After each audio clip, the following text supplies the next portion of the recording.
Exam ప్రెషర్ని ఎలా handle చేశారు? చుట్టూ ఇన్ని వాటర్ ఉన్నాయి కదా, పడవ మునిగిపోతుందేమో అని భయపడకుండా ప్రయాణం చేయాలి. మనం ఎప్పుడు మునిగిపోతుంది, పడవలోకి వాటర్ ఎంటర్ అయితే తప్ప పడవ మునగదు అనే ధైర్యంతో మనం ఉండాలి. సేమ్ మన రియల్ లైఫ్ లో కూడా ఈ ప్రెషర్ మన చుట్టూ ఎంతనైనా ప్రెషర్ ఉండాలి. మన మైండ్ లోకి ఆ ప్రెషర్ మనం ఎంత తీసుకుంటున్నాం అనేది ఇంపార్టెంట్.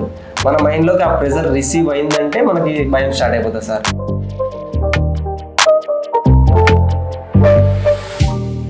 డిఎస్సి రేస్లో ఉండాలంటే టెట్లో ఎన్ని మార్క్స్ ఉండాలి?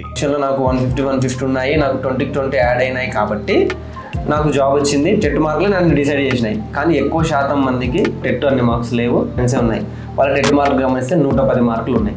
కానీ డిఎస్సి విషయానికి వస్తే దాటిపోయారు. 80 మార్కుల కన్నా పైనకి వచ్చినారు. ర్యాంకు కూడా నాకన్నా మంచి ర్యాంకే వచ్చింది వాళ్ళకు. సో దీన్ని బట్టి మనం అర్థం చేసుకోవాల్సింది ఏంటంటే కొన్ని సందర్భాల్లో ఆ టెట్ మార్కులే జాబ్ డిసైడ్ చేస్తున్నాయి. ఇంకొన్ని సందర్భాల్లో టెట్ మార్కులు చాలా లో ఉన్నా కూడా జాబ్ తెచ్చుకునే ఛాన్స్ తెచ్చుకున్న వాళ్ళు కూడా ఉన్నారు.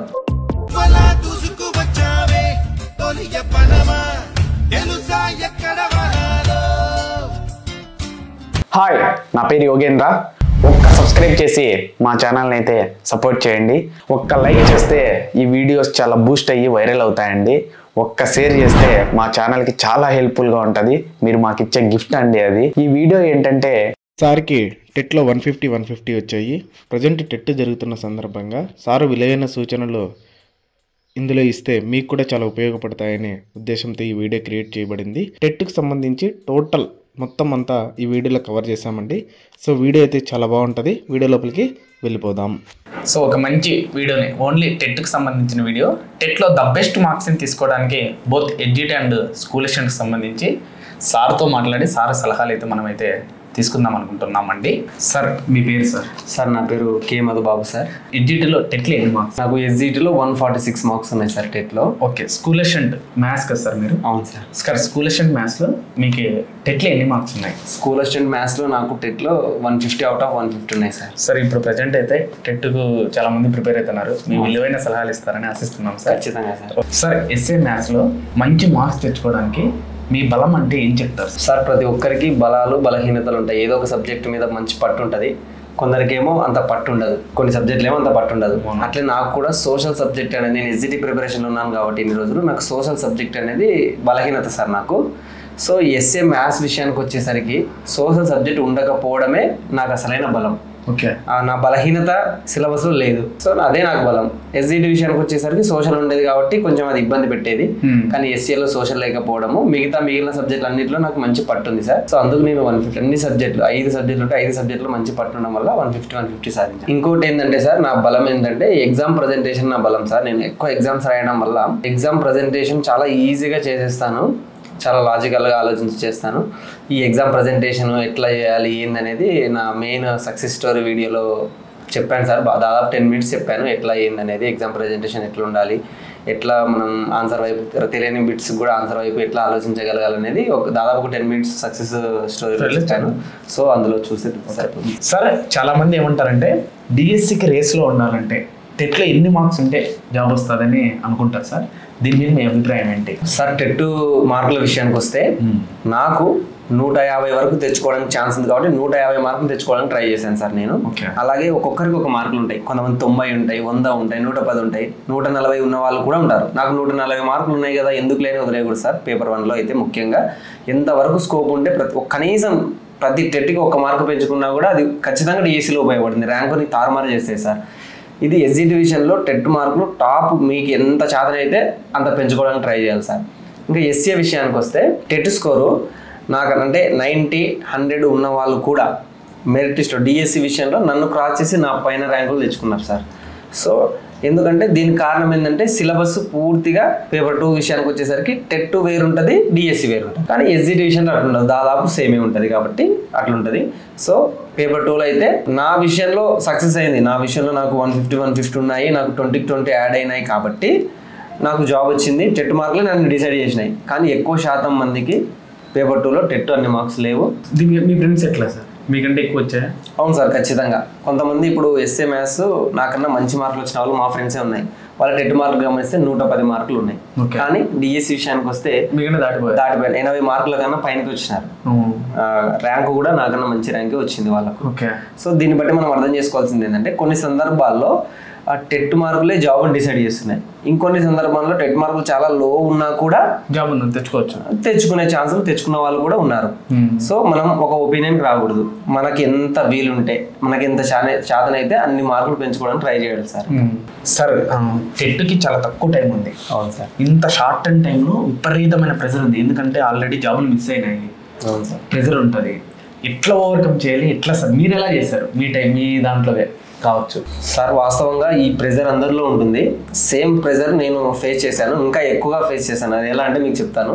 నాకు బయట 150కి 150 వచ్చి స్టేట్ ఫస్ట్ ర్యాంక్ మ్యాథమెటిక్స్లో నేను సాధించిన కదా, అందరికీ తెలుసు స్టేట్లో.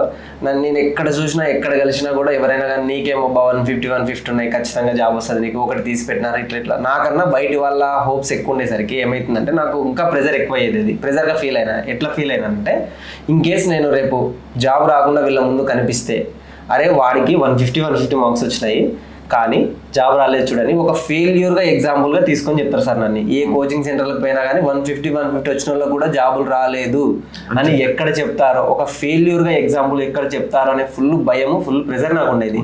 అదొక ప్రెజర్ అయితే నేను అప్పటికే ఎస్జిటిగా తెలంగాణలో చేస్తున్నా సార్. అక్కడ డైలీ స్కూల్కి వెళ్తూ ఈవినింగ్ వచ్చిన తర్వాత చదువుకునే పరిస్థితి. అదే టైంలో ఇక్కడ మా ఫ్యామిలీ పరిస్థితులు బాగాలేవు. నాన్నగారికి కొద్దిగా క్యాన్సర్ ట్రీట్మెంట్ జరుగుతుంది, చాలా ఇబ్బందులు ఉన్నాయి. నేను అక్కడ జాబ్ చేయకుండా మానేస్తేనేమో శాలరీ రాదు, ట్రీట్మెంట్కి డబ్బులు ఉండవు. అలాగని ఇక్కడికి వస్తే అక్కడ జాబ్ లీవ్స్ అవి దొరకవు. సో ఈ ప్రెజరు ప్లస్ ఈ 150 వచ్చిన ప్రెజరు, 150 వచ్చిన ఆయన ఆనందం కన్నా ప్రెజర్ ఎక్కువైంది నాకు. ఈ రెండు ప్రెజర్లతో నేను సతమతమవుతున్నప్పుడు నాకు తెలిసిన ఒక సార్ దగ్గరికి వెళ్ళాను సార్. సార్ పేరు హరగోపాల్, లెక్కల మాస్టర్ అని, ఫుల్ మంచి మ్యాథమెటిక్స్ టీచర్ సార్ దగ్గరికి వెళ్ళినప్పుడు ఒక ఉదాహరణ చెప్పినాడు. ఈ ప్రెజర్ని ఎట్లా హ్యాండిల్ చేయాలి సార్, నా వల్ల అవ్వట్లేదని సార్ దగ్గరికి వెళ్తే ఒకటే మాట చెప్పినాడు.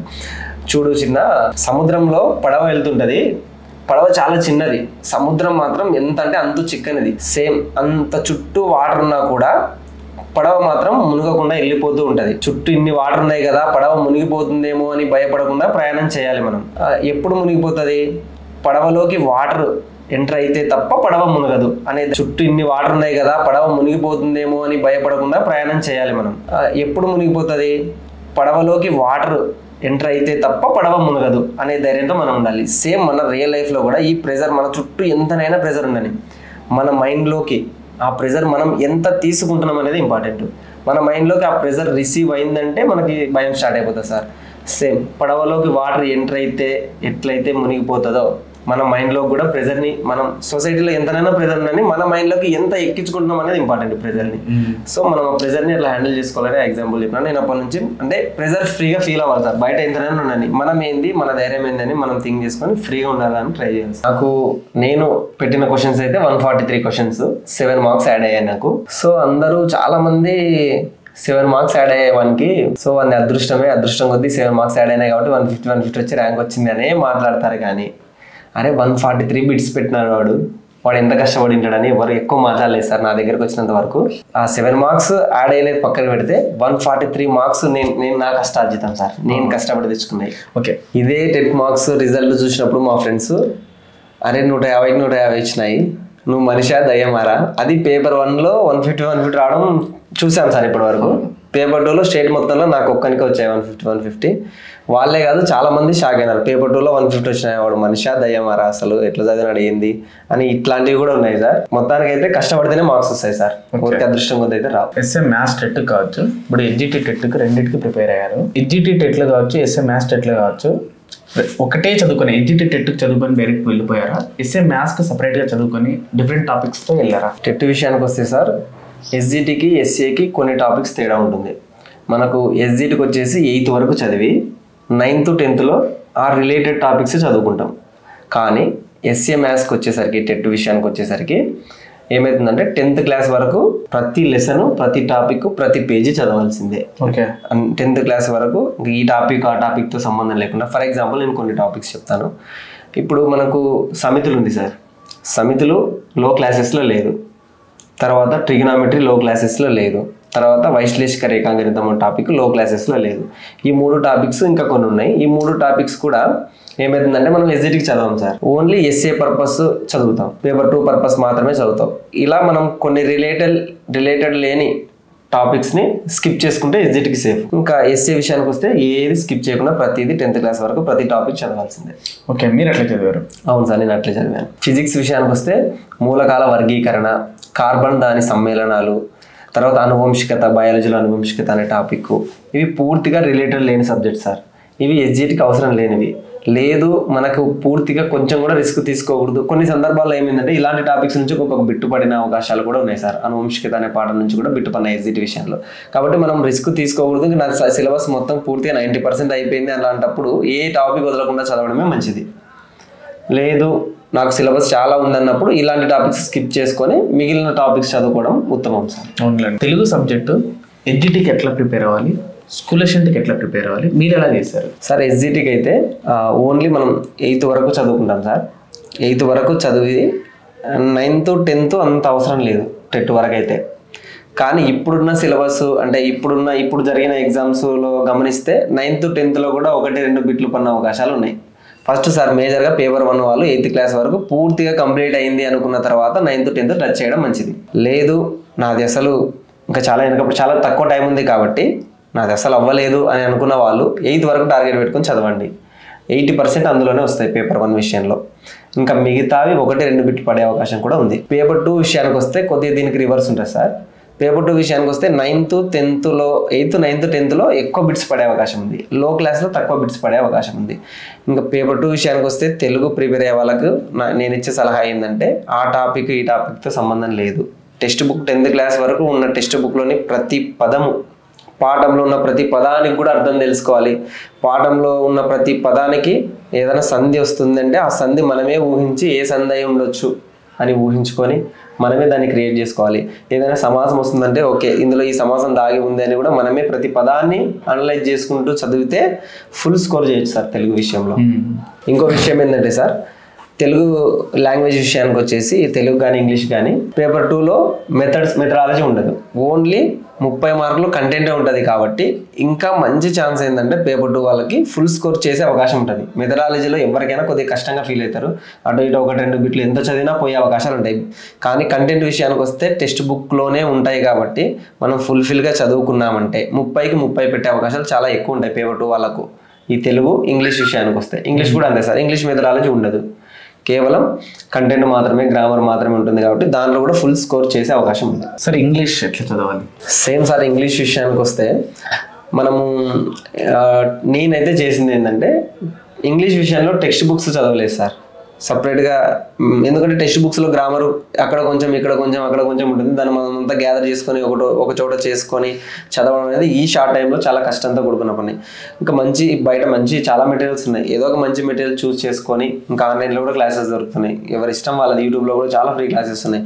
ఏదైనా ఒక టాపిక్, ఫర్ ఎగ్జాంపుల్ టెన్సెస్ అనే టాపిక్ నేర్చుకునేటప్పుడు మనం మన దగ్గర ఉన్న మెటీరియల్ కావచ్చు, మన దగ్గర ఉన్న క్లాస్ నోట్స్ కావచ్చు, ఇంకా బయట దొరికే యూట్యూబ్లలో క్లాసెస్ కావచ్చు, ఏదైనా వినండి, ఆ టెన్సెస్ మీద పూర్తి పట్టు తెచ్చేసుకోవచ్చు సార్. అట్లా ఇంగ్లీష్ విషయానికి వస్తే కూడా మెథడాలజీ లేదు, ఓన్లీ గ్రామరే కాబట్టి దీని మీద కూడా పట్టు తెచ్చుకుంటే 30కి 30 స్కోర్ చేసే ఛాన్సెస్ ఉన్నాయి సార్. సైకాలజీ ఎట్లా చేస్తారు? సిలబస్ కూడా కొంచెం చేంజ్ అయింది సార్. సైకాలజీ విషయానికి వస్తే మంచి స్కోర్ చేయాలంటే పేపర్ 1 వాళ్ళకైనా పేపర్ 2 వాళ్ళకైనా సపరేట్ అని డివైడ్ చేసి చదవకూడదు సార్ దీన్ని. ఎందుకంటే గత పేపర్స్ గమనిస్తే పేపర్ 1లో కూడా తెలంగాణ బీఎడ్ బుక్ నుంచి కూడా క్వశ్చన్స్ మన సందర్భాలు ఉన్నాయి సార్. అంటే అది బీఎడ్ బుక్ కదా, పేపర్ 1 వాళ్ళకి సంబంధం లేదని మనం అనుకుంటాం. కానీ సైకాలజీని అట్లా బీఎడ్కి డిఎడ్కి వేరుగా చూడకూడదు. మనకు సైకాలజీ పరంగా ఎన్ని బుక్స్ అయితే ఉన్నాయో అసలు మొన్న గమనించలేదు సార్ మీరు, మొన్న 2014 డిఎడ్ పుస్తకం ఉంటుంది సైకాలజీ, విద్యామానవ విజ్ఞాన శాస్త్రం అని పాత బుక్. ఆ బుక్లో లాస్ట్ స్టాటిస్టిక్స్ అనే లెసన్ ఉంటుంది. ఆ లెసన్ నుంచి ప్రతి సెషన్కి బిట్టుపడింది. అది పాత బుక్ కదా, చదవకూడదు కదా, మనకు సంబంధం లేదు కదా అని అనుకుంటే పొరపాటే సార్. సైకాలజీ విషయానికి వస్తే మార్కెట్లో ఉన్న ప్రతి బుక్, అకాడమిక్ బుక్, ఎప్పటి నుంచి మన పాత బుక్లు ఎన్నో అయితే ఉన్నాయో అక్కడ నుంచి ఇప్పుడు కొత్తగా వచ్చిన ప్రతి బుక్ వరకు కూడా బీఎడ్ కానీ డిఎడ్ కానీ ప్రతి బుక్ చదవాలి సార్. సైకాలజీకి ఎక్కడి నుంచి బిట్టుపడుతుందని చెప్పలేము. మీరు డ్రాఫ్ట్స్ చదివారు సార్? నేను డ్రాఫ్ట్స్ బుక్ చదివాను, మన ఏపీ బీఎడ్ బుక్ చదివాను, తెలంగాణ బీఎడ్ బుక్ చదివాను, పాత D Ed book 2014 D Ed book psychology చదివాను. అవన్నీ నేను గ్యాదర్ చేసుకొని అన్నిటిని ఇట్లా ముందు పెట్టేసుకొని అన్నిటి నుంచి నేను ఒక షార్ట్ నోట్స్ ప్రిపేర్ చేసుకున్నాను సార్ సైకాలజీకి. ఇంకా నేను ఓన్గా దాని మీద వర్కౌట్ చేసి నోట్స్ ప్రిపేర్ చేసుకున్నాను కాబట్టి ఎగ్జామ్ ముందు దాన్ని రివిజన్ చేసుకొని వెళ్ళామని ఎక్కువసేపు వర్కౌట్. మనం అంటే ఏంటంటే సార్, ఎగ్జామ్ కన్నా ముందు మనం ఎంతైతే గ్రౌండ్ వర్క్ చేస్తామో ఎగ్జామ్ మన దగ్గరకు వచ్చినప్పుడు అంత ఈజీ అయిపోతుంది సార్ ప్రాసెస్. మనకు అవి రివిజన్ చేసేసుకుంటే అయిపోతుంది. ముందే కష్టపడితే తర్వాత ఈజీ ఉంటుంది సార్. సిలబస్ అయితే చేంజ్ అయిందని విన్నాం సార్, మ్యాథ్స్ కావచ్చు వాటి ప్యాటర్న్ కావచ్చు, దాని గురించి ఏంటి, మీరు ఎలా ప్రిపేర్ అయ్యారు? ఇప్పుడు మ్యాథ్స్ విషయానికి వస్తే ఎట్లా చేంజ్ అయిందంటే 16+4 sir. 16 content 4 methodology same. Biology 16+4, physics 16+4 అంటే ఈక్వల్ వెయిటేజ్ ఇచ్చినాడు. అంటే సైన్స్ వాళ్ళు నష్టపోతున్నారనే ఉద్దేశంతో అందరికి ఈక్వల్గా ఉండాలని మ్యాథ్స్కి ఎంతైతే ఇచ్చినామో ఫిజిక్స్కి అంతే, బయాలజీకి అంతే వెయిటేజ్ ఇవ్వడం జరిగింది. 24+6 ఉండేది, ఇప్పుడు 16+4, 16+4, 16+4 వెయిటేజ్ చేంజ్ అయింది. కానీ టాపిక్స్ కానీ కంటెంట్ కానీ అవే చదవాల్సిందే, అంత అది వెయిటేజ్ ఒకటే మారింది. మనం సిలబస్ ఏదేదో మారిపోయిందని బయట టాక్ ఉంది కానీ ఏం మారలేదు సార్. ఓకే సార్, మ్యాథ్స్కి ఎలా ఎడ్జిటిస్ నాన్ మ్యాథ్స్ వాళ్ళకు ఎట్లా చదివితే బెస్ట్? మ్యాథ్స్ విషయానికి వస్తే సార్ ఎస్జిటిలో వచ్చేసి 8th క్లాస్ వరకు చదివితే సరిపోతుంది సార్. 8th క్లాస్ వరకు మంచిగా పట్టు తెచ్చుకుంటే ఇంకా మ్యాథ్స్ విషయంలో ఇంతకుముందు లాగా పేపర్ క్వశ్చన్స్ ఇంతకుముందు చాలా టఫ్ వచ్చేటివి. ఇప్పుడు మ్యాథ్స్ కూడా కొంచెం నాన్ మ్యాథ్స్ వాళ్ళు కూడా చేయగలిగే విధంగానే వస్తున్నాయి కాబట్టి భయం ఏం లేదు. ఎస్జిటి వాళ్ళు 8th వరకు ఫుల్ఫిల్గా చదువుకుంటే సరిపోతుంది. ఇంకా ఎస్సీ వాళ్ళ విషయానికి వస్తే 10th క్లాస్ వరకు రిలేటెడ్ ఉన్న టాపిక్ అయినా లేని టాపిక్ అయినా సంబంధం లేకుండా 10th క్లాస్ వరకు ప్రతి టాపిక్ క్షుణ్ణంగా నేర్చుకోవాల్సిందే. పేపర్ 2 విషయానికి వస్తే సార్, ఇప్పుడు మ్యాథ్స్ మీరు సైన్స్ ఏమన్నా ఇబ్బంది పడతారా? ఎట్లా చేస్తారు సైన్స్ని? వాస్తవంగా అయితే ఎస్ఏ మ్యాథ్స్ ప్రిపేర్ అయిన వాళ్ళు తెలుగులోనో ఇంగ్లీష్లోనో సైన్స్లోనో కష్టపడి అంటే ఇబ్బంది పడిపోతుంటారు సార్. నా విషయానికి వస్తే అలాంటి ఇబ్బంది ఏం లేదు. ఎందుకంటే నేను ఆల్రెడీ ఎస్జిటి ప్రిపరేషన్లో ఉన్నా. నేను ఎస్జిటి ప్రిపరేషన్లో ఉన్నాను కాబట్టే ఎస్జిటి సిలబస్ మొత్తము పేపర్ 2 టెట్టుకుంది. నేను 10th వరకు అక్కడ చదివాను, ఇక్కడ 10th వరకు ఉంది. కాబట్టి నాకు సైన్స్ కానీ తెలుగు కానీ ఇంగ్లీష్ కానీ సైకాలజీ కానీ ఏదైనా కూడా అది నా సబ్జెక్ట్స్ మదర్ సబ్జెక్ట్స్ లాగానే అయిపోయి అన్నింటిలో పట్టుంది కాబట్టి నేను అవుట్ ఆఫ్ తెచ్చుకోగలిగినాను. ఎడ్జిటి విషయంలో సోషల్ని మీరు ఎలా ప్రిపేర్ అయ్యారు? వాస్తవంగా సోషల్ నాకు చాలా కష్టమైన సబ్జెక్ట్ సార్. జనరల్గా కొంచెం టాపిక్ కష్టం ఉంటే దాన్ని స్కిప్ చేసేస్తుంటా సోషల్ విషయంలో. 8th క్లాస్ వరకు బాగా చదివినా సార్ నేను. ఎందుకంటే 8th క్లాస్ వరకు నాకు ఓకే చదవగలను అనిపించి చదివాను. ఇంకా 9th 10th విషయానికి వస్తే నేను చదవలేదు వాస్తవంగా. కానీ నేను ఎగ్జామ్స్ రాసేవాడిని కదా, ఎగ్జామ్ గ్రాండ్ టెస్ట్ ఇట్లా ఇన్స్టిట్యూషన్లో పెట్టే గ్రాండ్ టెస్ట్లో ఏదైనా బిట్టుపడిన ఏరియా ఉందంటే 9th 10thలో పడిందంటే కనీసం ఆ ఏరియానైనా చదివేవాడిని. పూర్తిగా 9th 10th బుక్స్లంతా చదివేయడం కాకపోయినా కనీసం ఆ బిట్టుపన్న ఏరియాని నేర్చుకుంటూ కొన్ని కాన్సెప్ట్లు అయితే నేర్చుకున్నాను. నా విషయం అది పర్సనల్. కానీ ఏ టాపిక్ కూడా స్కిప్ చేయకుండా సిలబస్లో ఉన్న ప్రతి టాపిక్ చదివితే మంచి మార్కులు వస్తాయి సార్. ప్రతి సబ్జెక్ట్కి సార్, ఏ సబ్జెక్ట్కైనా నేను చేసింది ఏంటంటే ఫస్ట్ ప్రీవియస్ క్వశ్చన్స్ అన్ని వెరిఫై చేసేది సార్. వెరిఫై చేసి ఈ టాపిక్ నుంచి ఈ క్వశ్చన్, ఈ టాపిక్ నుంచి ఈ క్వశ్చన్ పడిందని క్వశ్చన్కి రౌండ్ వేసి ఆ క్వశ్చన్ దగ్గర ఇది పలానా టాపిక్ అని రాసుకొని ట్రిగనామెట్రీ అంటే టీ అని పెట్టుకొని అట్లా ప్రతిదీ డివైడ్ చేసేసుకోవడం వల్ల ఏమవుతుందంటే నాకు ఏ టాపిక్ నుంచి ఏ క్వశ్చన్స్ ఎక్కువ పడుతున్నాయని ఒక అవగాహన వచ్చి ఆ ఏరియాలు బాగా చూసుకొని వెళ్ళినా సార్ నేను. ఎగ్జామ్కి ముందు ఇలా చేస్తారు? అవును సార్, ఎగ్జామ్ ముందు అట్లా చేయడం వల్ల ఏమవుతుందంటే ఏరియా ఐడియా వస్తుంది సార్. ఏ ఏరియాలో ఎక్కువ బిట్స్ పడుతున్నాయి, ఆ ఏరియా ఇంపార్టెంట్ ఏరియా అని మనకు ఒక ఐడియా వచ్చి అది చదువుకోవడానికి ఈజీ అవుతుంది సార్. టెట్లోనే మంచి మార్క్స్ ఉంటే డిఎస్సిలో జాబ్ వస్తుందని అంటుంటారు. అవును సార్. దీన్ని రాని వారి పరిస్థితి ఏంటి? ఇదైతే పూర్తిగా వాస్తవం అని చెప్పలేము, అలాగనే అవాస్తవం అని కూడా తీసేయలేము సార్. 2 సందర్భాలు ఉన్నాయి ఇక్కడ. టెట్ మార్కులు బాగా ఎక్కువ వచ్చిన వాళ్ళకి డిఎస్సి విషయంలో ఆ టెట్ మార్కులతోనే జాబ్ వచ్చిన సందర్భాలు చాలా ఉన్నాయి. దానికి ఉదాహరణ నేనే. నాకు టెట్ మార్క్స్ బాగా ఉన్నాయి కాబట్టి నాకు ఈ జాబ్ ఎస్ఏ మ్యాథ్స్ జాబ్ వచ్చింది. కానీ అసలే టెట్ మార్కులు పూర్తిగా 90 మార్కులు 100 మార్కుల వరకే ఉండి కూడా వాస్తవానికి మా ఫ్రెండ్స్ నన్ను క్రాస్ చేసేసినారు సార్. డిఎస్సి విషయంలో వాళ్ళకి టెట్ మార్కులు వాళ్ళకు దాదాపు 50-60 మార్కులు తేడా ఉన్నప్పటికీ కూడా డిఎస్సిలో నన్ను క్రాస్ చేసి నాకన్నా మంచి ర్యాంక్ తెచ్చుకొని జాబ్ సాధించిన వాళ్ళు ఉన్నాయి. 2 సందర్భాలు ఉన్నాయి. కానీ మనం వీలైనంత వరకు మార్క్స్ తెచ్చుకోవడానికి ట్రై చేయాలి టెట్ ఎగ్జామ్ ముందు. సరే రాలేదు, సరే డిఎస్సిలో చూసుకుందాం అని డిఎస్సికి హార్డ్గా ప్రిపేర్ అవ్వాలి సార్. టెట్ మార్క్స్ తక్కువ వచ్చిన వాళ్ళు. సార్ టెట్కి మీరు ఎన్ని డేస్ ప్రిపేర్ అయ్యారు సార్?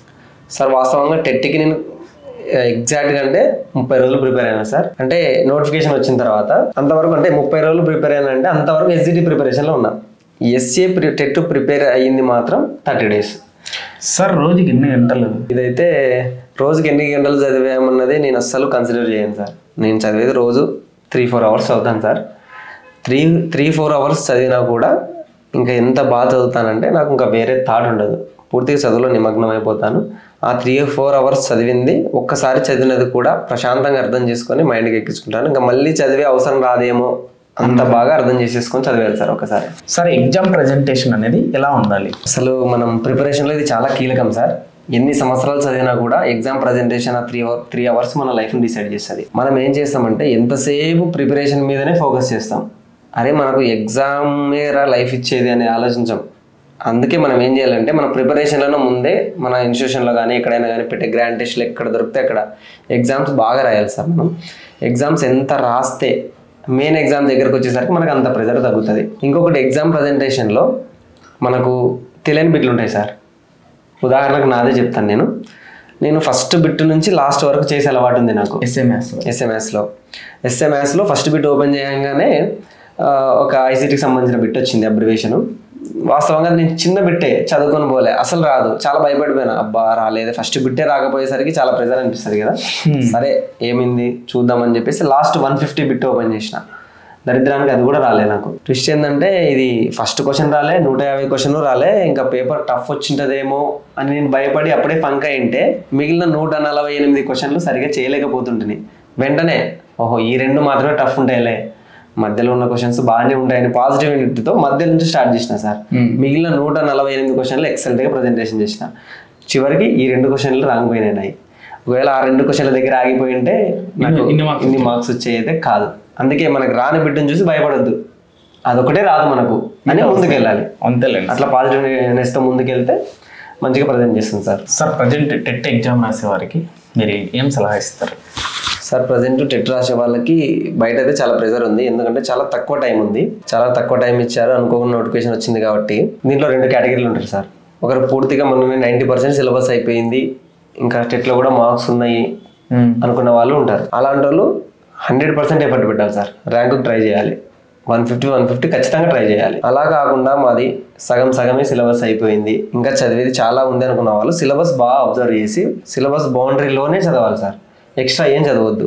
ఫస్ట్ మన సిలబస్ కంప్లీట్ చేసిన తర్వాతనే ఎక్స్ట్రాకి వెళ్ళాలి. వీళ్ళు మాత్రం సిలబస్ దాదాపు చదివిన వాళ్ళు దిట్టలు ఉంటారు సార్. వీళ్ళు సిలబస్ కంప్లీట్ చేసి ఇంకా 10th వరకు ఇంకా రిలేటెడ్ టాపిక్స్ రిలేషన్ ఉన్నా లేకపోయినా అన్ని చదవడం బెటర్. ఎక్కడ పాయింట్ దొరికితే అక్కడ చదివేయడం better.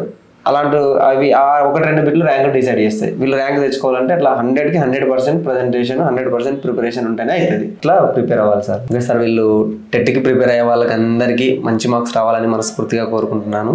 Me Madhubabu, all the best.